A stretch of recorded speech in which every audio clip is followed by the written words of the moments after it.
तो चलिए आज हम लोग एक बहुत इंपॉर्टेंट टॉपिक की स्टडी करते हैं जिसका नाम है transcription.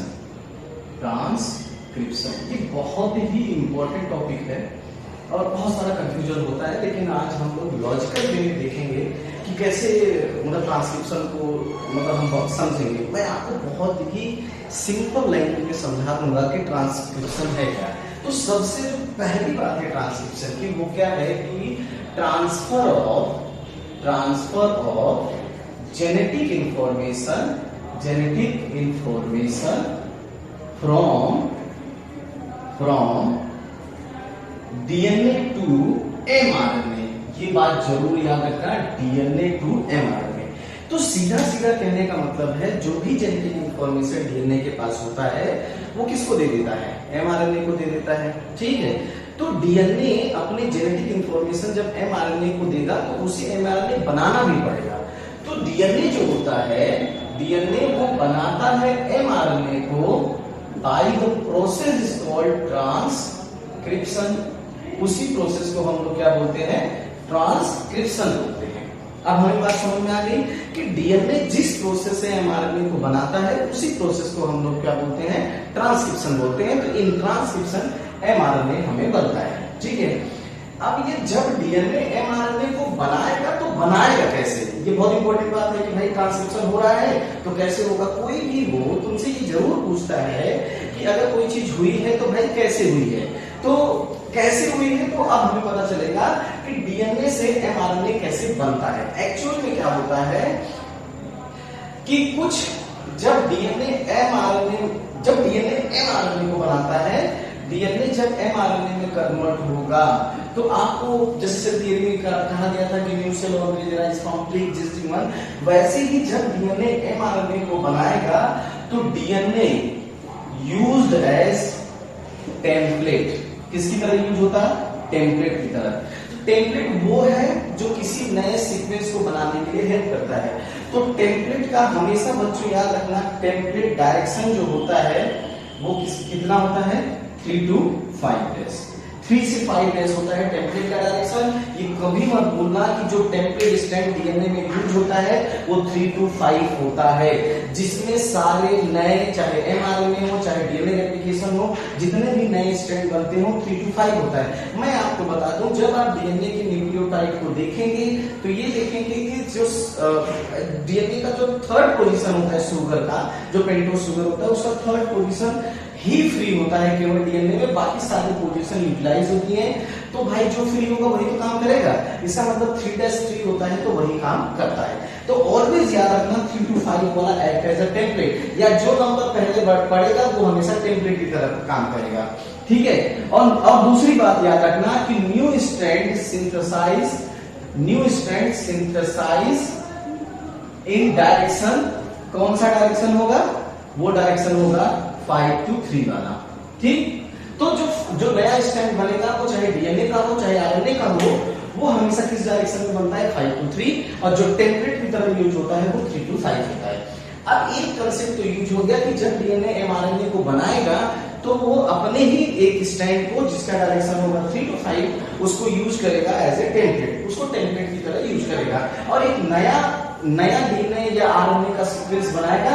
That is called that direction is called 5 to 3 direction. तो 5 to 3 डायरेक्शन वो नया बनाएगा, जबकि 3 to 5 वाला उसका पुराना होगा।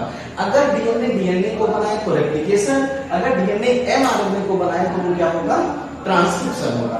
ठीक है, अब देखो ट्रांसक्रिप्शन ऐसे नहीं होगा। देखो अब क्या होगा? एंजाइम्स, पहली बात देख लेते हैं कि एंजाइम्स यूज्ड इन ट्रांसक्रिप्शन। सबसे पहले ये देखते हैं कि ट्रांसक्रिप्शन में कौन सा एंजाइम यूज होता है सबसे पहले। तो बच्चों तुम्हें सीधा सीधा पता होना चाहिए, उसमें होता है आरएनए पॉलीमरेज। ठीक, कौन सा एंजाइम यूज होता है? RNA polymerase. तो ये आरएनए पॉलीमरेज 3 तरह का होता है। ठीक, RNA polymerase is 3 type, type 1, type 2, type 3। अभी मैंने बेसिक आपको बता देता हूं। जब आरएनए पॉलीमरेज फर्स्ट यूज होगा, आरएनए पॉलीमरेज फर्स्ट यूज होगा तो ये बनाएगा आरआरएनए। सेकेंड यूज होगा तो ये बनाएगा एमआरएनए। अभी नीट में इस बार क्वेश्चन आया था तो क्या बनाएगा? एमआरएनए। और जो थर्ड यूज होगा तो ये बनाएगा टीआरएनए। ये नीट 2021 में पूछा था। ठीक, अगर आपको ये पता चल जाता है कि आरएनए पॉलीमरेज थर्ड यूज हुआ है तो टीआरएनए बनाया, आपका क्वेश्चन सॉल्व हो जाता है। आपको 5 या 5.8 या 28, 23 इन सबको याद रखने का सब यूनिट का नहीं होता। जब आपको केवल ये पता चल जाता है कि डीएनए पॉलीमरेज फर्स्ट जो होता है वो आरएनए को बनाता है, सेकंड एमआरएनए को बनाता है और थर्ड किसको बनाता है, टीआरएनए को, तो आप सीधा सीधा क्वेश्चन कर लेते क्योंकि उसमें कोई इतना ज्यादा प्रॉब्लम क्रिएट नहीं किया था। तो जो एंजाइम है वो कौन सा यूज होगा, डीएनए पॉलीमरेज। ठीक, आरएनए पॉलीमरेज यूज होगा। देखो बच्चों, जब डीएनए बनना होगा तो डीएनए पॉलीमरेज यूज होगा और आरएनए बनना है तो आरएनए पॉलीमरेज होगा। इसका मतलब आरएनए क्या है, आरएनए पॉलीमरेज क्या है बताओ। इसका मतलब हुआ कि RNA polymerase is DNA dependent,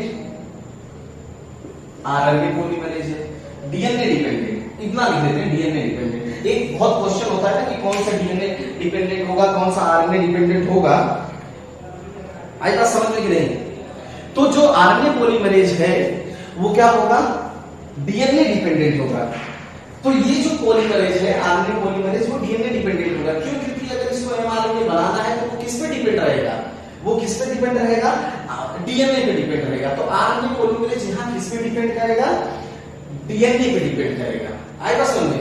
अगर डीएनए से डीएनए बन रहा है तो डीएनए डिपेंडेंट पॉलीमरेजेस होते हैं और अगर डीएनए से आरएनए बनता है तो डीएनए डिपेंडेंट आरएनए पॉलीमरेजेस होंगे। तो आप इसको कहोगे DNA dependent RNA polymerases used in the process of transcription and 3 to 5 days direction of the DNA used as a template and the new strand always synthesized in 5 to 3 direction.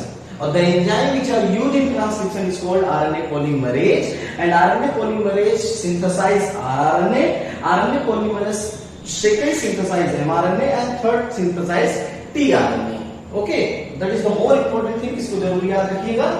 ये तो और DNA से mRNA बनने की process को ही हम लोग क्या बोलते हैं, ट्रांसक्रिप्शन बोलते हैं। और ट्रांसक्रिप्शन के लिए पहला जरूरी है कि हमें टेम्पलेट चाहिए, तो DNA act as a template. Okay, और the enzyme which are used in the transcription is called RNA polymerase. Okay, अब हमको अब बनाना है एमआरएनए, तो एमआरएनए बनाना है जिसका मतलब हम आरएनए पॉलीमरेज सेकंड का यूज करेंगे। ठीक है, आगे चलते हैं, आगे देखते हैं कि क्या होता है इसमें। अब हमने एंजाइम देख लिया, अब हम लोग फैक्टर देखते हैं कि द फैक्टर इन्वॉल्व इन, देखो फैक्टर्स देखते हैं। देखो फैक्टर्स बहुत इंपॉर्टेंट कंसेप्ट बताने जा रहा हूं। फैक्टर्स दो तरह के फैक्टर होते हैं, एक होता है सिस फैक्टर और दूसरा होता है trans factor. Trans factor, okay, cis factor. Factor देखो, factor which are not the part of gene या डीएनए, जो जीन या डीएनए के पार्ट नहीं होते, which are the part of gene या डीएनए, जो जीन और डीएनए के पार्ट होते हैं। जैसे फॉर एग्जांपल देखो प्रमोटर, ठीक, प्रमोटर। जैसे मेरा ये डीएनए है, देखो अगर इसके साथ कोई चीज है, जैसे प्रमोटर हो गया, ऑपरेटर हो गया, ठीक है, रिप्रेसर हो गया, ये कुछ है तो ये पार्ट ऑफ द डीएनए है, ये डीएनए के हमारे पार्ट है, चाहे प्रमोटर है चाहे ऑपरेटर, कुछ हो, ये डीएनए के पार्ट है। They are called cis factor. Cis factor वो जो जीन या डीएनए के साथ रहते हैं उनको हम बोलते हैं सिस फैक्टर। ठीक है, trans factor which are not the part of gene या डीएनए, जो जीन या डीएनए के पार्ट नहीं होते उनको हम बोलते हैं ट्रांस फैक्टर। जैसे बच्चों याद रखना, सिग्मा फैक्टर, क्या, सिग्मा फैक्टर, और दूसरा क्या होगा, rho factor, sigma factor and rho factor. अब इसमें लॉजिक भी है, अभी मैं बताऊंगा। तो हमारे पास दो तरह के फैक्टर हैं, एक होता है सिस फैक्टर और दूसरा होता है trans factor. Okay, cis factor वो होते हैं जो जीन या डीएनए के पार्ट होते हैं और ट्रांस फैक्टर वो होता है जो जीन या डीएनए का पार्ट नहीं होता।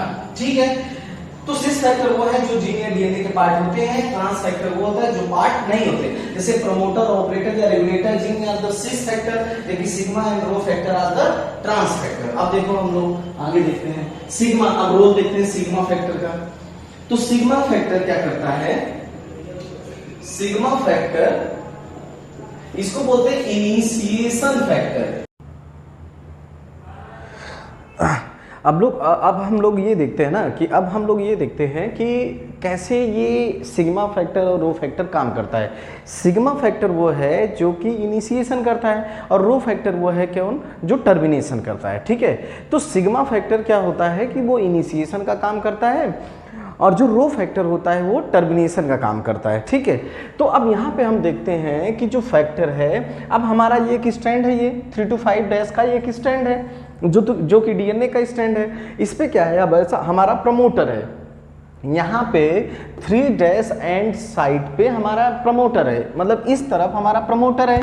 ठीक है, इस तरफ हमारा प्रमोटर है और ये आरएनए पॉलीमरेज ये चाहता है, ये आरएनए पॉलीमरेज कि भाई मैं प्रमोटर से बाइंड करूं, मतलब इसकी चाहत आरएनए पॉलीमरेज की प्रमोटर से बहुत ज़्यादा है, लेकिन चाहता तो है इससे, लेकिन ये किसके बारे में नहीं जानता, मतलब लेकिन यहाँ तक पहुँचना कैसे है वो नहीं जानता। उसको पहुँचाता कौन है, सिग्मा फैक्टर। इसका मतलब अगर सिग्मा फैक्टर ना हो तो आरएनए पॉलीमरेज काम नहीं कर पाएगा, भले ही वो कितना ही प्रमोटर को चाहे लेकिन वो काम नहीं कर सकता। इसीलिए सिग्मा फैक्टर इनिशिएशन फैक्टर माना जाता है, क्योंकि वो आरएनए पॉलीमरेज को ले जाके बाइंड करवा देगा किसके साथ, प्रमोटर के साथ। इसीलिए कहते हैं कि transcription start from the promoter. Transcription कहाँ से स्टार्ट होता है, प्रमोटर से स्टार्ट होता है। एक बात जरूर याद रखना, जैसे कि डीएनए रेप्लिकेशन स्टार्ट होता है प्राइमर से, वैसे ही ट्रांसक्रिप्शन स्टार्ट होता है किससे, प्रमोटर से स्टार्ट होता है। ठीक है, तो ये सिग्मा फैक्टर ले जाके आरएनए पॉलीमरेज को बाइंड करवा देगा किसके साथ, प्रमोटर के साथ। ठीक है, और वो क्या होगा, जब प्रमोटर के साथ सिग्मा फैक्टर आरएनए पॉलीमरेज को बाइंड करवा देगा तो हमारा ट्रांसक्रिप्शन स्टार्ट हो जाएगा। तो हुआ क्या कि आरएनए पॉलीमरेज यहाँ आके बाइंड कर गया, और जब आरएनए पॉलीमरेज बाइंड कर जाता है तो सिग्मा फैक्टर अपने आप रिलीज हो जाता है, तो वहां से सिग्मा फैक्टर। तो जैसा कि हम लोगों ने देखा, तो जब सिग्मा फैक्टर आरएनए पॉलीमरेज को बाइंड करवा देगा प्रमोटर से, ट्रांसक्रिप्शन स्टार्ट हो जाएगा। जब ट्रांसक्रिप्शन स्टार्ट हो गया तो ये आरएनए पॉलीमरेज क्या करता है, start to slip over template strand. ये जो हमारा टेम्पलेट स्टैंड है इसी के ऊपर स्लिप करने लगेगा, और जब स्लिप करने लगेगा तो ये क्या बनाएगा, एमआरएनए को बनाएगा, जो बेसिकली एमआरएनए होता है प्रोकैरियोट में और एचएनआरएनए होता है यूकैरियोट में। तो पहला स्टेप ये होता है कि सिग्मा फैक्टर आरएनए पॉलीमरेज को ले जाके प्रमोटर से बाइंड करवाएगा, हमारा ट्रांसक्रिप्शन स्टार्ट होगा, और जब आरएनए पॉलीमरेज बाइंड कर जाएगा तो वो स्लिप करना शुरू कर देगा किसके ऊपर, टेम्पलेट स्टैंड के ऊपर। इतना याद रखना। ठीक है, आगे चलते हैं अब इसके। सिग्मा फैक्टर और रो फैक्टर बहुत क्वेश्चन में पूछा जाता है। अब ये देखते हैं कि मान लीजिए कि ये हमारा प्रमोटर था, ये 3 डैश है, हमारा पॉलीमरेज यहां पहुंचा है, आरएनए पॉलीमरेज। देखिए आरएनए पॉलीमरेज बेसिकली क्या करता है, इलोंगेशन करता है। कुछ लोग कुछ बुकें जो हैं वो भी देखती हैं कि भैया ये इनिशिएशन, इलोंगेशन एंड टर्मिनेशन तीनों में करता है। ठीक है, लेकिन बेसिकली जो एनसीईआरटी ने लिखा है कि आरएनए पॉलीमरेज इलोंगेशन करता है, और इसका काम भी वही है, क्योंकि ये क्या बनाता है। तो अब ये हमारा हो गया टेम्पलेट स्टैंड, ये हमारा टेम्पलेट स्टैंड हो गया। तो अगर आरएनए पॉलीमरेज यहाँ है तो ये यहाँ तक पहुँच गया। इसका मतलब 5 डायरेक्शन में यहाँ से हमारा एचएनआरएनए बन रहा है। एचएनआरएनए ले लेते हैं, हमारा एचएनआरएनए बन रहा है, एचएनआरएनए यहाँ बन रहा है। ये हमारा क्या है, 5 डैश है, जहाँ पे हमारा कौन इंतजार कर रहा है, यहाँ पे कौन इंतजार कर रहा है, हमारा कौन इंतजार कर रहा है, रो फैक्टर। रो फैक्टर यहाँ आरएनए पॉलीमरेज का इंतजार कर रहा है। ठीक है, पहला स्टेप ये था कि भाई सिग्मा फैक्टर आरएनए पॉलीमरेज को ले जाके बाइंड करवा दिया प्रमोटर से, और यही आरएनए पॉलीमरेज इसके ऊपर स्लिप करने लगा। यहाँ से स्लिप करते करते अब यहाँ पहुँच गए। जब यहाँ पहुँचा है तो इतना इसने एचएनआरएनए बना दिया है। अब नेक्स्ट अगला देखते हैं, जब यहाँ पे पहुँच जाएगा, ये हमारा प्रमोटर है, जब यहाँ पे रो फैक्टर के पास पहुँच गया कौन, आरएनए पॉलीमरेज। आरएनए पॉलीमरेज यहाँ पहुँच गया तो क्या होगा, डिग्रेड हो जाएगा। क्या हो जाएगा, degraded by rho factor. Rho factor इसको क्या कर देगा, डिग्रेड कर देगा, रो फैक्टर इसको डिग्रेड कर देगा एंड लॉस द एक्टिविटी, वह अपने एक्टिविटी को लॉस कर देगा यहीं पे। एक्चुअल में इसका मतलब सिग्मा फैक्टर जो होता है वो इसका शुभचिंतक है, मतलब इसको चाहता है आरएनए पॉलीमरेज को, जबकि रो फैक्टर ये बात नहीं चाहता। रो फैक्टर जहां भी आरएनए पॉलीमरेज को पाएगा वो उसको क्या कर देगा, डिग्रेड कर देगा।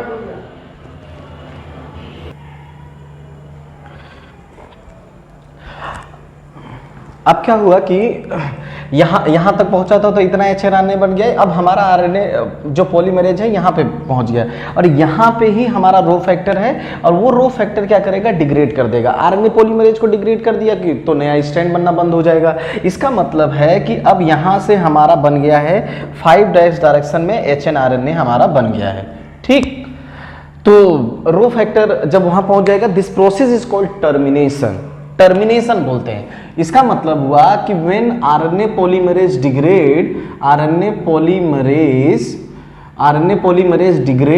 डिग्रेड हो जाएगा, प्रोसेस कॉल्ड टर्मिनेशन, उसी प्रोसेस को बोलते हैं कॉल्ड टर्मिनेशन, उसी को बोलते हैं क्या, टर्मिनेशन, ठीक है। तो जब सिग्मा फैक्टर ने आरएनए पॉलीमरेज को बाइंड करवा दिया, the process is called initiation.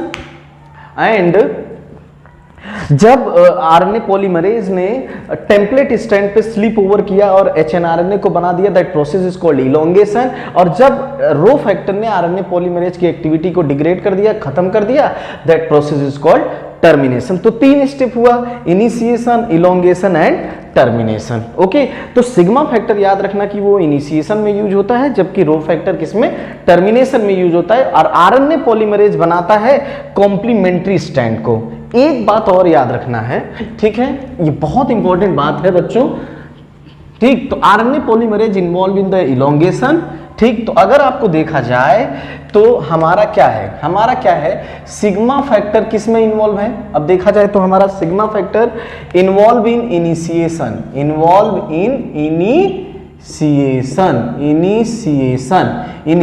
में इन्वॉल्व है, ठीक। रो फैक्टर हमारा किस में इन्वॉल्व है, रो फैक्टर हमारा है टर्मिनेशन में इन्वॉल्व है, ठीक। और जो हमारा आरएनए पॉलीमरेज है, आरएनए पॉलीमरेज वो किस में है, इलोंगेशन में इन्वॉल्व है। आई बात सिर्फ इस बात को याद रखना। तो ये 3 स्टेप प्रोसेस भी है, ठीक। ये पहला स्टेप होता है इनिशिएशन, देन इलोंगेशन और देन क्या होता है, टर्मिनेशन होता है। मैंने इस साथ में दोनों रहे इसलिए मैंने साथ में लिख दिया है। तो इस बात को आपको जरूर याद रखना है। आई बात समझ में कि नहीं? तो ये बहुत इंपॉर्टेंट प्रोसेस है। और जब इससे बनेगा बच्चों ना, तो ये होगा क्या, एचएनआरएनए, क्योंकि हम लोग यूकैरियोट की बात करेंगे। इसको बोलते हैं हेटेरोजीनस न्यूक्लियर आरएनए, इसी को बोलते हैं heterogeneous nuclear RNA. Why heterogeneous nuclear RNA? क्योंकि एचएनआरएनए के पास बच्चों दोनों होता है, एक्सॉन प्लस इंट्रॉन, ये दोनों होता है, ठीक। अब देखिए आरएनए में ना इंट्रॉन का कोई काम नहीं होता। डीएनए इंट्रॉन को रखता है क्योंकि intron is the hot spot for mutation, लेकिन आरएनए में उसका कोई काम नहीं है। तो एचएनआरएनए इसलिए बोलते हैं क्योंकि उसके पास एक्सॉन और इंट्रॉन है। अब हमको प्रोसेस करना है, हमें तैयार करना है एचएनआरएनए को एमआरएनए में कन्वर्ट करने में। तो अब हम लोग देखते हैं कि कैसे एचएनआरएनए को कन्वर्ट करेंगे। तो एचएनआरएनए ही एक नेसेंट आरएनए है, याद रखना कि न्यूली फॉर्म आरएनए है। एचएनआरएनए ही हमारा कहलाता है नेसेंट आरएनए या न्यूली फॉर्म आरएनए, इसी को बोलते हैं न्यूली फॉर्म आरएनए। इस बात को बहुत अच्छे से याद रखना कि जब ट्रांसक्रिप्शन होता है तो एचएनआरएनए बनता है, ठीक है। अब देखते हैं आरएनए मॉडिफिकेशन या प्रोसेसिंग बोलते हैं, ठीक, वो भी बहुत इंपॉर्टेंट है। चलिए अब हमें क्या करना है, एचएनआरएनए को हमें कन्वर्ट करना है एमआरएनए में, ठीक है बच्चों, ये बहुत इंपॉर्टेंट है। एमआरएनए में कन्वर्ट करना है हमको। इसको कैसे कन्वर्ट करेंगे, देखिए बहुत सिंपल तरीका है आपको। अगर इस 3 प्रोसेस को करें, देखो हम लोग क्या करेंगे, कैपिंग कर दें, हम लोग कर दें स्प्लाइसिंग और हम लोग कर दें टेलिंग कर दें, तो ये तीनों प्रोसेस इसको कन्वर्ट कर देंगे किसमें, mRNA में। तो अगर hNRNA की कैपिंग कर दें, स्प्लाइसिंग कर दें और टेलिंग कर दें तो ये किसमें कन्वर्ट होगा, mRNA में, मैसेंजर RNA जिसको बोलते हैं, इसमें कन्वर्ट हो जाएगा। और ये mRNA फिर हमारा क्या बनाएगा, प्रोटीन बना लेगा। क्या बना लेगा, प्रोटीन बना लेगा, प्रोटीन बनाएगा और उस प्रोसेस को हम लोग बोलते हैं ट्रांसलेशन। तो बेसिकली जो hNRNA, नेसेंट hNRNA बनना है उसको हमें तैयार करना है mRNA में, जिससे कि mRNA क्या बना ले, प्रोटीन बना ले, दैट प्रोसेस इज ट्रांसलेशन। तो हमें इतना उसको एबल बनाना है किसको, mRNA को, जिससे कि वो प्रोटीन में कन्वर्ट हो जाए। अब देखो कैपिंग का मतलब क्या होता है, कैपिंग का मतलब होता है, जैसे देखिए मैंने, कैपिंग का मतलब होता है addition of 7 methyl guanosine triphosphate. ये क्या है, मेथाइल गुआनोसिन ट्राइफॉस्फेट है, ठीक है। इसका एडिशन करोगे एट 5' एंड कॉल्ड, उसी को हम लोग बोलते हैं कैपिंग। 5' एंड पे अगर जो एडिशन करेंगे उसी प्रोसेस को हम लोग बोलते हैं कैपिंग। ये बात याद रखना कि 5' एंड पे हम लोग ऐड करेंगे मिथाइल गुआनोसिन ट्राइफॉस्फेट को, जिसको 7-MGT, 7th मतलब पोजीशन है, MGTP बोलते हैं, उस प्रोसेस को हम लोग क्या बोलते हैं, कैपिंग बोलते हैं। मैं आपको बहुत सिंपल लैंग्वेज में समझाता हूं, ठीक है। इसको हटा के एक सिंपल वे में हम समझते हैं इस प्रोसेस को, और फिर मैं आपको एक फ्लो चार्ट बता दूंगा और फिर उससे आपका काम बन जाएगा, ठीक। तो हमने क्या किया, देखिए हमारे पास मान लीजिए ये 5' का बन गया है, 5' 3' का hNRNA है, hNRNA, ठीक है, hNRNA है हमारे पास, ठीक। चलिए ये इसके पास एक्सॉन है बच्चों, इसके पास इंट्रॉन है, इसके पास एक्सॉन है, इंट्रॉन है, एक्सॉन है, ये देख लेते हैं। हमने क्या किया, हम कर देते हैं कैपिंग। चलिए पहले कैपिंग कर लेते हैं। हम क्या जोड़ देंगे, देखो कुछ नहीं, बहुत अच्छे से देखिए, ये है या मिथाइल गुआनोसिन ट्राइफॉस्फेट, ऐड कर दिया। कौन सा साइट है, 5', ठीक। चलिए ये 3' है। अब इस 3' पे देखिए, पहले ही बता दे रहा हूं, 3 कैसे लिखोगे, 3 ऐसे 3 लिखोगे ना, तो इस 3 का मतलब होता है टेलिंग। ये बहुत पूछा जाता है कि किस डैश पे किस डायरेक्शन में कैपिंग होगा, इस प्रोसेस को हम लोग क्या बोलते हैं, कैपिंग बोलते हैं। आए, और किस डायरेक्शन में टेलिंग होगा, तो टेल को हम लोग प्रोनाउंसिएशन कैसे करेंगे, टेल और टी से क्या होगा, 3, तो 3' पे टेल होगा, और उसमें क्या होगा, addition of poly adenylic group, poly adenylic group का एडिशन करेंगे। इसका मतलब इस टेलिंग में क्या होगा, हम लोग ए पॉली एडिनाइल, ठीक है। ये कहते हैं कि 200 to 300 मतलब फिक्स नहीं होता, एडिनाइल ग्रुप ऐड होगा, एडिनाइल ग्रुप ऐड होगा। तो इसी प्रोसेस को हम लोग क्या बोलते हैं, टेलिंग। और टेलिंग किस डायरेक्शन में होगी, 3', और इस प्रोसेस को बोलते हैं कैपिंग। अब हमारा exon intron, exon intron, exon intron, exon बना हुआ है, ठीक। चलिए नेक्स्ट स्टेप, अब हम लोग कैप लगा लिए, हम लोग ने टेल लगा लिए, ठीक। अब देखो बच्चों आगे चलते हैं। हमने कहा जहां जहां पे इंट्रॉन है हमने लूप बना लिया। देखो ये 3', ये 5', ये हमारा इंट्रॉन है, आई लगा दे रहा हूं, आई मीन्स इंट्रॉन होगा, ये इंट्रॉन है। ये बीच वाला क्या है, एक्सॉन है, एक्सॉन है, एक्सॉन, ये एक्सॉन है, ये हमारा एक्सॉन है, ठीक। तो ये जो लूप है, ये जो लूप है हमारा, ये लूप हमारे इंट्रॉन को है। तो इस इंट्रॉन को अब क्या होगा, क्या होगी, प्रोसेस इज कॉल्ड स्प्लाइसो, क्या होगा, spliceosome formation, spliceosome formation, spliceosome formation. तो ऐसे स्प्लाइसोसोम बन जाएगा, चारों तरफ स्प्लाइसोसोम डिपॉजिट हो जाएगा, ऐसे बन गया स्प्लाइसोसोम। जहां जहां इंट्रॉन है वहां पे स्प्लाइसोसोम बन गया है, ठीक है। जहां जहां भी इंट्रॉन है वहां पे स्प्लाइसोसोम बन गया हमारा। लूप पर फॉर्मेशन, इसी को बोलते हैं लैरिएट लूप फॉर्मेशन। तो लैरिएट लूप कौन बना रहा है, बताओ, लैरिएट लूप कौन बना रहा है, कौन बना रहा है, इंट्रॉन। तो इंट्रॉन जहां जहां होता है वो लूप बना लेता है, इसी को लैरिएट लूप फॉर्मेशन कहते हैं, या हेलिक्स फॉर्मेशन, कुछ भी आप बोल सकते हो, हेलिक्स फॉर्मेशन। तो कौन बनाता है हेलिक्स फॉर्मेशन, जहां जाए इंट्रॉन। तो ये प्लीज याद रखना कि ये इंट्रॉन बनाता है, एक्सॉन नहीं बनाता। स्प्लाइसोसोम कॉम्प्लेक्स है, कुछ नहीं होता। अब होगा क्या, देखिए ये हमारा यहां तक आ गया, ये हमारे 5 डैश पे कैपिंग कर लिया, 3 डैश पे टेलिंग कर लिया, जहां जहां इंट्रॉन था वहां हमने क्या कर लिया है, लूप फॉर्मेशन कर लिया, मतलब लूप, और हर एक लूप कवर किससे है, स्प्लाइसोसोम फॉर्मेशन, स्प्लाइसोसोम कॉम्प्लेक्स बना लेता है, ठीक है। तो हर लूप को एक्चुअली स्प्लाइसोसोम राइबोन्यूक्लियेजेस होते हैं जो इंट्रॉन को कट करके निकाल देंगे। तो इतना हमारा हो गया लैरिएट या लूप फॉर्मेशन तक हम लोगों ने देख लिया। अब देखो क्या होगा, आगे देखते हैं हम लोग, देखिए क्या होगा आगे।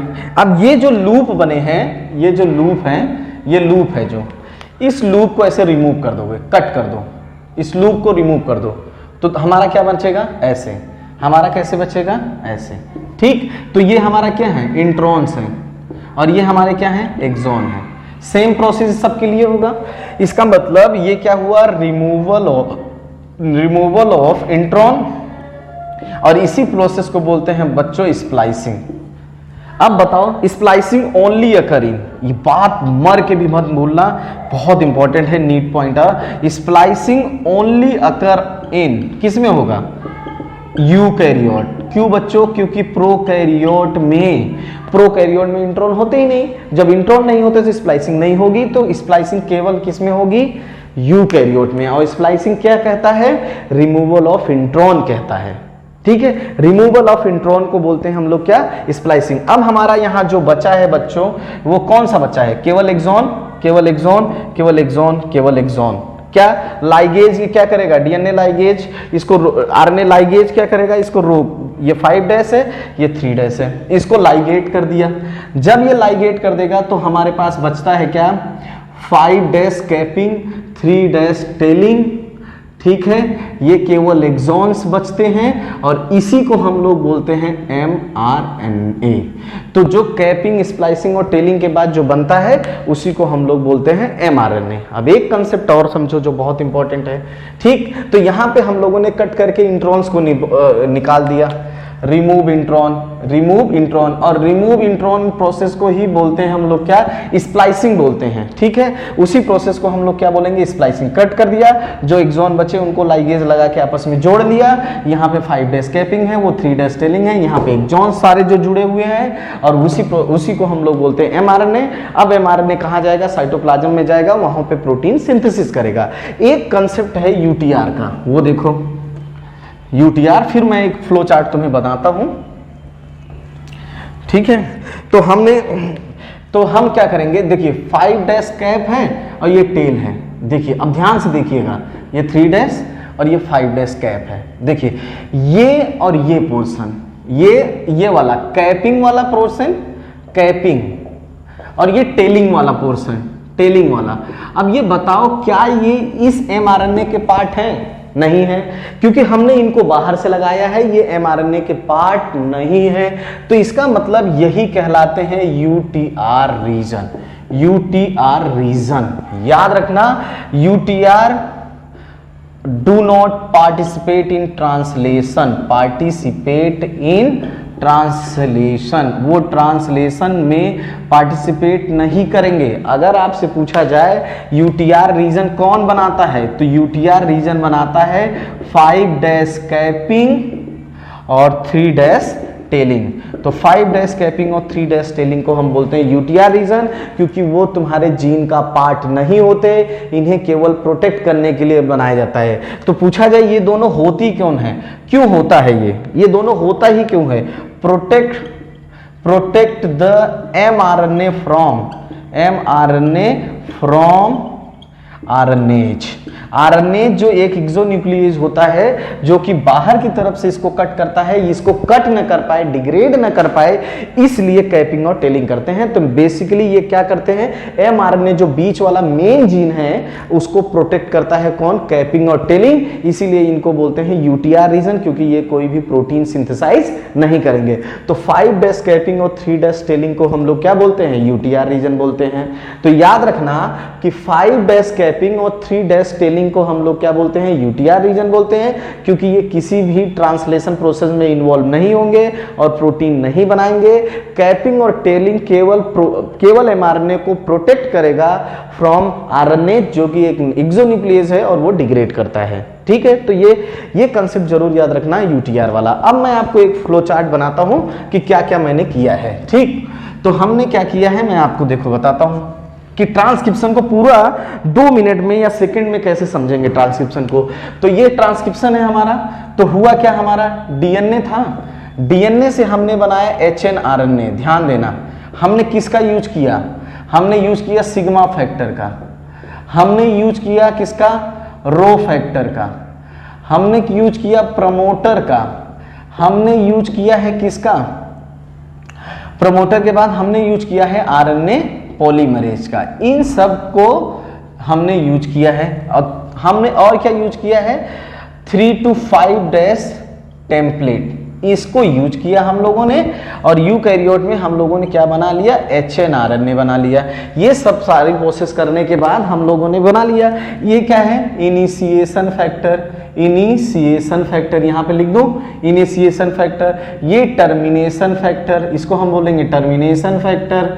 और आरएन प्रमोटर क्या होता है, start transcription, start transcription short में देख लीजिए, ये start transcription. RNA polymerisation elongation करेगा एंड सिंथेसाइज करेगा, सिंथेसाइज एमआरएनए, एमआरएनए को बनाएगा, या इसको हम एचएनआरएनए लिख देते हैं, ये बना लेगा हम लोग। ठीक है, और ये हमारा टेम्पलेट स्टैंड है किसका, डीएनए का। जब हमारे पास एचएनआरएनए बन जाएगा, इसको बोलते हैं नेसेंट आरएनए, नेसेंट आरएनए बोलते हैं, न्यूली फॉर्म आरएनए। इस पे तुम लोग क्या करो, कैपिंग करो, कैपिंग करो, स्प्लाइसिंग करो, और क्या करो, टेलिंग करो, और ये क्या बन जाएगा, एमआरएनए में कन्वर्ट हो जाएगा। तो कैपिंग किसको बोलते हैं, methyl guanosine, methyl guanosine triphosphate, guanosine triphosphate को हम लोग क्या बोलते हैं, कैपिंग बोलते हैं। ठीक, स्प्लाइसिंग रिमूवल ऑफ इंट्रॉन है, रिमूवल ऑफ इंट्रॉन है, रिमूवल ऑफ इंट्रॉन इसको splicing. Tailing addition of adenyl, addition, addition of adenyl group, adenyl group, addition of adenyl group. और उसके बाद जो बनता है वो हमारा क्या होता है, एमआरएनए होता है। अब यहीं पे लिख लूं, ये दोनों, ये क्या है, ये यूटीआर रीजन बनाएगा और ये भी क्या बनाएगा, UTR region. This is all about from your transcription. और डीएनए से हम एचएनआरएनए बनाएंगे, फिर उसको एमआरएनए बनाएंगे, क्लैपिंग, कैपिंग, स्प्लाइसिंग। इसी को बोलते हैं आरएनए प्रोसेसिंग या मॉडिफिकेशन, प्रोसेसिंग, या इसी को बोलते हैं मॉडिफिकेशन, आरएनए प्रोसेसिंग या मॉडिफिकेशन। और